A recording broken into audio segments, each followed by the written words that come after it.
जय द्वारकाधीश। तो आज टॉपिक है रात के वक्त की उनकी दिल की बातें। ठीक है, हमारे सामने है 3 of jacks. This is the one happiness oracle, we got the tarot and we got the Christmas oracle. ठीक है, तो हम करने वाले हैं reading with help of all these things. Let's see कि हमें क्या रीडिंग मिलती है। My cat is over here, वो खुद ही चल के आई है, परेशान परेशान। ओके, सो लेट्स सी कि भी हमें क्या रीडिंग मिलती है। And here we go. ठीक है, तो चलो हम करते हैं कार्ड्स की shuffling. And here we choosing cards 1 2 3। ठीक है, ये आ गया 4th, ये आ गया 5th, ये आ गया 6th एंड फाइनली चुनते हैं 7। ठीक है, 7 कार्ड्स मिल चुके हैं। 7 व्हाटएवर। देखते हैं क्या रीडिंग मिलती है। We got here 7 of okay, just a minute. We got here 7 of swords, Gemini, Libra, Aquarius. ये मैं रखता हूँ। ओके ओके, चलो ये 7 का नंबर है, ये 7 of swords, Gemini, Libra, Aquarius. We got the Ace of Hearts, Cancer, Scorpio, Pisces. ठीक है, फिर मिला 6 of Crystals, Taurus, Virgo, Capricorn. Okay, फिर मिला Magician. ओके, टावर भी मिला है यहाँ पे।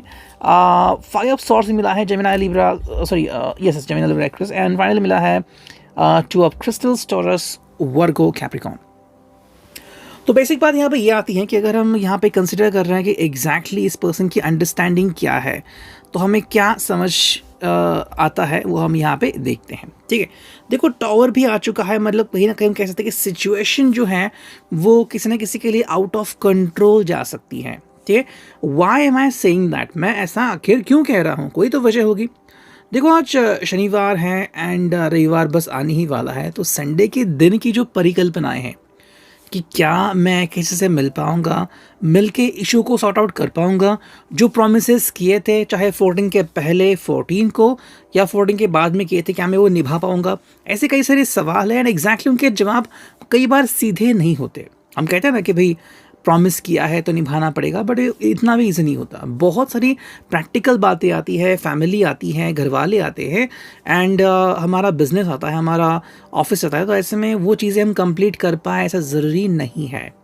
ठीक है, एंड दैट मैटर्स। अगर हमें थोड़ा सा खुल के कहूँ तो मान लीजिए कि आप चाहते हैं कि आप दोनों कहीं पे घूमने जाएं, या फिर आप मैरिड हो एंड आपने कहा कि भाई पहले तो हम बहुत घूमते थे और शादी के 2-3 साल हो गए एंड अब हम कहीं पे घूमने नहीं जा रहे हैं, ना तो स्विट्ज़रलैंड की बात ही छोड़ दो, ना दार्जिलिंग जा रहे हैं, ना मनाली जा रहे हैं, तो फिर वो जो इशू है ना वो बढ़ता जाता है। तो यहाँ पे जो टावर कार्ड आ गया है ना, वो वही दिलाता है कि कहीं ना कहीं पे इस पर्सन को ये अंडरस्टैंडिंग होनी चाहिए कि कहीं ना कहीं चीज़ें गलत हो रही है, एंड इस पर्सन को गलत का साथ नहीं देना है बल्कि गलत को सही करना है। ठीक है, अगर हम इसे देखते हैं तो यह 2 ऑफ सॉर्ड, 2 ऑफ क्रिस्टल्स, तो यहाँ पे दोनों की अंडरस्टैंडिंग काफ़ी इंपॉर्टेंट है। मेरे हिसाब से ये आपको भी कह रहे हैं कि आप भी थोड़ा इनको समझो, ये भी थोड़ा आपको समझेंगे, मतलब यहाँ पे समझदारी की बात हो रही है। अगर आपका रवैया यही है कि इस पर्सन ने 100% अपनी गलती मान ली चाहिए, तो ये वो गलती नहीं मानेगा, ये बिल्कुल भी ऐसे मूड में नहीं है। रीज़न क्या है? 5 ऑफ सॉर्ड्स। बहुत सारी जगह पे ये पहले ही बिजी हैं, मे बी बिजनेस जहाँ पे चल रहा है वहाँ पे इश्यूज चल रहे हैं, वहाँ पे क्वेश्चन चल रहे हैं, एंड लाइकवाइज तो इशू बहुत होते हैं। अगर मैं अपना पर्सनल एक्सपीरियंस कहूँ तो यही लोकल में मैंने एक देखा था, when I was working somewhere, तो वहाँ के जो बॉस थे, अगर मैं कहूँ एक स्पेसिफिक वर्ड, तो एक बार उनको एक फ़ाइल नहीं मिली इनकम टैक्स की, लेकिन कुछ ना इशू हो गया, तो इतने भयानक गुस्से में आ गए, फाइल निकालो, उन्होंने इतने ज़ोर से कान फाइल पटकी वगैरह। तो कई बार जो होता है ना कि गुस्सा इंसान को कंट्रोल नहीं होता, बिल्कुल वही चीज़ हम यहाँ पे देख रहे हैं कि 5 ऑफ सॉर्ड्स में क्या है कि ये पर्सन जो है वो अगेंस्ट जा रहा है इतने सारे लोगों के। हो सकता है कि एक पल ऐसा हो जहाँ पे इसको बहुत कुछ चीज़ें मिल रही हो, मतलब बिजनेस अच्छा जा रहा है, फैमिली अच्छी है, लेकिन अब शायद कहीं ना कहीं पे रिश्ते बिगड़ रहे हैं, या फिर पैसों की कीमत उसे नहीं मिल रही है, इश्यूज आ रहे हैं, और इसी कारण ये पर्सन जो है वो फोकस नहीं कर पा रहा है। अगर हम यहाँ पे देखें तो ये मैजिशियन, तो एक्सपेक्टेशंस ये हैं कि चीज़ें सही हो जाए, मैजिक हो जाए, एंड कहीं ना कहीं जो वो एक्सपेक्ट कर रहा है वो चीज़ें उसे मिले। यहाँ पे एक परफेक्ट एग्जांपल बैठेगा किसान का। आजकल हम देखते हैं कि जैसे हम कहते हैं कि मटर है ना, मटर पनीर की सब्ज़ी, तो मटर मैंने आई थिंक अभी लाए और मुझे मिले 3 किलो 100 रुपये के। सो दी ने बस सवाल पूछा डैड को, because dad used to be a farmer, कि क्या कैसा आपको लगता है कि 100 रुपये में 3 किलो क्या अच्छा है? तो उन्होंने कहा कि फार्मर के हिसाब से तो बिल्कुल भी सही नहीं है। तो that is the main thing कि आप एक्सपेक्ट करते हो कुछ चेंजेस, कि चेंजेस हो जाएंगे, तो क्यों नहीं होते या कैसे होंगे, इसके बारे में ये चीज़ें हैं। एंड ये सोच रहा है कि बहुत ही जल्द चेंजेस हो भी सकते हैं एंड नहीं भी। एस ऑफ हार्ट है, तो हार्ट का कनेक्शन यहाँ पे देख पा रहे हैं। अगेन यहाँ पे एक फ्रेंडली कनेक्शन आता है, बट ये फ्रेंडली कनेक्शन कैसा है कि मे बी ये शुरुआत है किसी की लव अफेयर की, मे बी ये शुरुआत है कि कोई अपना दर्द जो है वो किसी से बांटना चाहता है।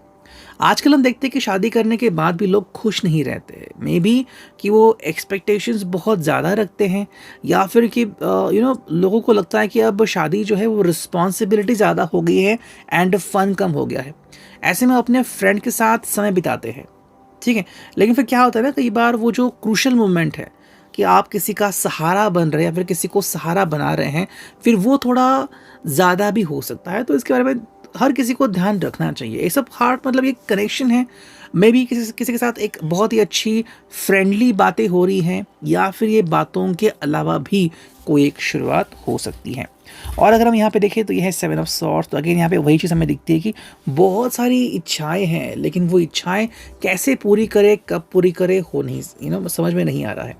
जैसे कि मान लेते हैं शादी से पहले या फिर कमिटमेंट के पहले you can do what ever, आपने कहा आपको मिलना है, ये मिलने के लिए आ गया, आप मिलने के लिए चले गए, आइसक्रीम खाया, ये खाया, वो खाया, कोई चिंता नहीं। लेकिन अब जब कमिटमेंट आ गई है, या फिर now when family knows you, या फिर अगर आप शादी हो चुकी है, तो रिस्पॉन्सिबिलिटी, अगर आप अभी सोच भी रहे हैं कि चलो घूमते तो नहीं भाई, पैसे कमाते हैं या फिर पैसे जोड़ते हैं, तो फिर वो चीज़ें बदल जाती है। वो अगर मैंने देखा जो है लास्ट कार्ड 6 ऑफ क्रिस्टल्स, यहाँ पे बैलेंसिंग एक्ट हो रहा है। 6 ऑफ क्रिस्टल्स आपको पता है 2 तराजू होते हैं, व्यक्ति या फिर 2 कॉइन्स बांटता है, एक यहाँ पे एक वहाँ पे, बिल्कुल वही है कि यहाँ पे बैलेंसिंग हो रहा है कि इस पर्सन को भी बैलेंस करना है। आई थिंक जो पहले का ये पर्सन था अब आपको नहीं दिख रहा है, शायद ये चेंजेस आप इसमें एक्सपेक्ट कर रहे हो या फिर आपको दिख रहे हैं, लेकिन आपके हिसाब से ये पर्सन ने वापस से वही होना चाहिए एटलीस्ट विथ यू। चाहे ये एरोगेंट है, चाहे ये गुस्सेल पर्सन है, ऑफिस में होने दीजिए, बट मेरे साथ ये पर्सन प्यार से ही पेश आना चाहिए।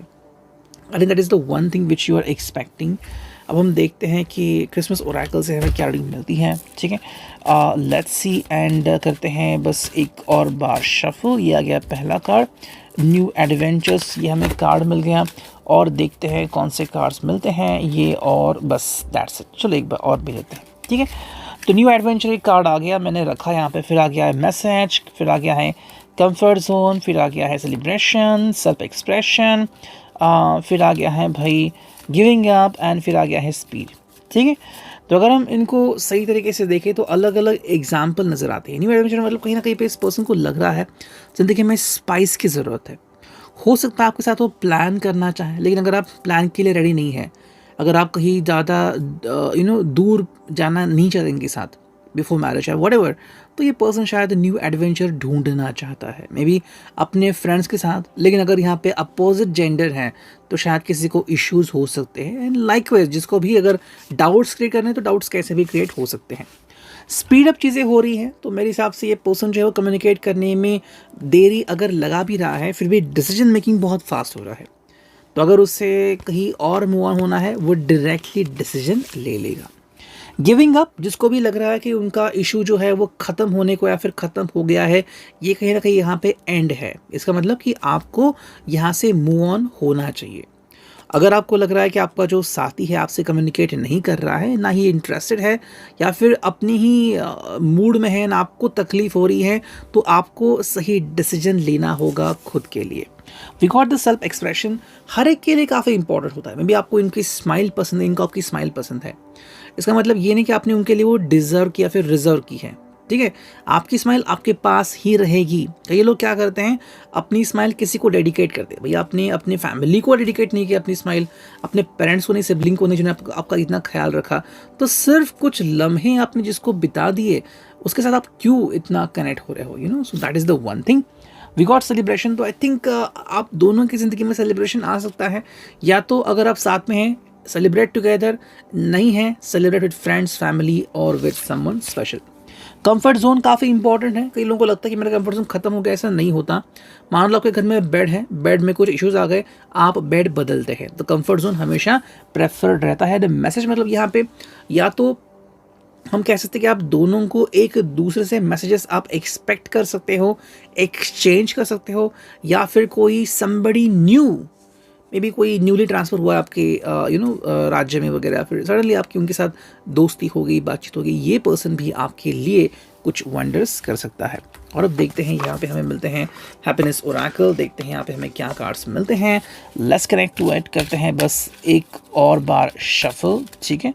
चलो अब देखते हैं हमें क्या रीडिंग मिलती है, चुनते हैं सिर्फ 4 कार्ड्स 1 2 3 एंड चलो ये 4 कार्ड आ गए हैं। तो देखते हैं क्या रीडिंग। जो पहला कार्ड है वो है लिव योर ड्रीम्स। ये पहली बात है, तो अगर आपको लग रहा है कि ये पर्सन जो है वो आपसे कम्युनिकेट क्यों नहीं कर रहा है, तो इशू बहुत सिंपल है, इसको अपने ड्रीम्स के ऊपर फोकस करना है। तो या तो उनका जो पहला ड्रीम है ये सेल्फ फोकसिंग है या फिर सेल्फ मोटिवेशन है, सो अगर वो अपने आप को संतुष्ट नहीं कर पा रहा है, अगर वो फाइनेंशियली स्टेबल नहीं है, तो शायद वो आपकी तरफ इतना ध्यान नहीं देगा। सेकंड जो कार्ड है वो है life begins at the end of your comfort zone. ये भी काफ़ी इंपॉर्टेंट है, ये आपको ध्यान में रखना है कि कंफर्ट जोन, देखो इसके पहले वाला जो कार्ड आ गया था ना, एग्जैक्टली मतलब लाइक लिटरली कि ये वर्ड कैसे आ गया है, ठीक है। देखो भाई, कंफर्ट जोन जो है किसी किसी के लिए बहुत प्रायोरिटी रहती है। जैसे कि अभी आपको पता है कि भाई नेटफ्लिक्स देखने में आपको अच्छा लगता है, किसी को थिएटर में जाके मूवी देखने में अच्छा लगता है, ये उनके कंफर्ट जोन है। हर एक का कंफर्ट जोन अलग अलग हो सकता है। somebody is comfort with Apple, somebody is comfort with Samsung and somebody is comfort with keypad mobile, okay. हर एक के अलग अलग जोन है, लेकिन जब आप उस जोन को तोड़ते हो तब आपके एडवेंचर्स बिगिन होते हैं। न्यू एडवेंचर्स आ गया था कार्ड। नेक्स्ट कार्ड है वो है act as if what you do makes a difference it does. ये उनके लिए हैं जिनको लग रहा है कि मैं अकेला हूँ या मैं अकेली हूँ, अब क्या होगा भाई, ऐसी कुछ बातें करो जिसके कारण आपकी ज़िंदगी में अच्छे चेंजेस आ जाएंगे। फॉर एग्जाम्पल, आप जैसे है एंड जैसे पहले थे, बिकॉज ऑफ दैट आपको कोई मिला जिसने आपको प्यार किया या प्यार करना सिखाया। अब वो पर्सन किसी निजी काम की वजह से, निजी अंडरस्टैंडिंग की वजह से आपसे दूर अगर गया भी है तो भी कोई इशू नहीं। आप जैसे पहले थे वो पर्सनैलिटी आज भी आप में है। सो डिफरेंस बनाइए अपने ज़िंदगी में। जो फाइनल कार्ड है, what are you waiting for, I think ये आप दोनों के लिए एप्लीकेबल है। अगर आप दोनों डिसीजन नहीं ले रहे हो, सबसे बड़ी भूल कर रहे हो। आपको सही डिसीजन लेना होगा। मैंने ये नहीं कहा कि आपको तुरंत एंड विदाउट थिंकिंग डिसीजन लेना है, बिल्कुल नहीं। आपको सोचना है एंड तय करना है कि भाई अगर सच में मुझे किसी का वेट करना है तो मैं करूँगा या नहीं, एंड अगर करना है तो मुझे क्या करना होगा, मेरे पास क्या ऑप्शंस हैं, और अगर मैं किसी और का राह दिख रहा हूँ और क्या राह दिख रहा हूँ तो क्या करना होगा, एंड लाइकवाइज अपने आप में आप क्या चेंजेस कर सकते हैं, इसका आपको सोचना पड़ेगा। ये था reading. I hope it will resonate. See you next.